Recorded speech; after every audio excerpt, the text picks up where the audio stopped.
मेरे प्यारे बच्चे, जीवन के ऐसे दौर से तुम गुजर रहे हो कि तुम्हें कभी तुम्हारी इच्छाएं पूर्ण होती हैं, लेकिन कभी कभी जो इच्छाएं पूरी नहीं होती उसके पीछे भागना तुम शुरू कर देते हो और बहुत इंतज़ार करते हो कि वह खुशियाँ भी तुम्हें प्राप्त हो जाएं।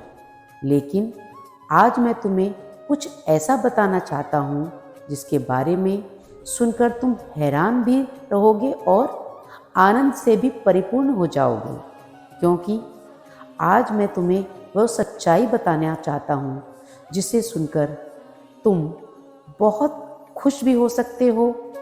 तो सुनो, अगर कोई काम सही समय पर होता है या किया जाता है तो उसकी उम्मीद और भी बढ़ जाती है कि वह कार्य हमेशा के लिए पूर्णत्व पाएगा, यानी पूरा हो जाएगा। और अगर किसी कार्य में कभी कभी बार बार विलंब आते हैं, रुकावटें आती हैं, तो फिर कोई ऐसा कार्य होता है जिसकी वजह से वो कार्य धीमे हो रहा है। उसका एक निश्चित समय होता है बेटा, पूरा करने समय आने पर वह कार्य अवश्य पूरा होता है, क्योंकि उसमें मर्जी ईश्वर की होती है, परमात्मा की मर्जी होती है। तुम कोई भी कार्य शुरू करते हो, उसका अंत तुम्हें नहीं पता होता कि वह कार्य होगा या नहीं, या उसमें कितना समय लगेगा।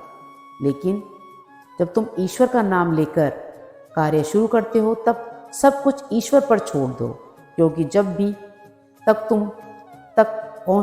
तुम पर यह पहुंचता है तो ईश्वर के द्वारा ही पहुंचता है। और कभी कभी अगर देर होती है तो बहुत देर होती है, तो ईश्वर की आज्ञा मानकर उसे स्वीकार करो। और जब तुम्हारे मन में बहुत सी दुविधा आती हैं तो साईं के चरणों में समर्पित हो जाओ, क्योंकि निश्चित समय आने पर वह सब कुछ कार्य हो जाएगा जिसके तुम हकदार हो। तुमसे कुछ भी छीना नहीं जाएगा। कभी कभी तुम्हारे रिश्ते में भी वह तुम हट कर देखते हो, लेकिन कुछ ही दिनों में फिर से अपनापन भी पाते हो। वैसे ही इस जगत के अनेक कार्य ऐसे हैं, कुछ विलंब के साथ पूर्ण होते हैं तो कोई जल्दी से पूरा हो जाता है। इसलिए शांत चित्त से ईश्वर का ध्यान और चिंतन करो, मेरा नाम स्मरण करो, सब कुछ बहुत अच्छा होगा। यह मानकर ईश्वर पर भरोसा रखो, तभी कुछ ही वक्त में तुम देख पाओगे कि तुम्हारी सभी इच्छाएं पूर्ण हो रही हैं, जिसके बारे में तुम्हारे मन में कई शंकाएं थी, अब वह सभी शंकाएं खत्म हो गई हैं।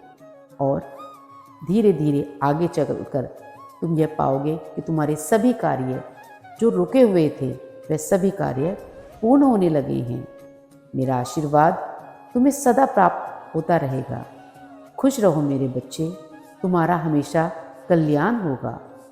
ओम साई राम।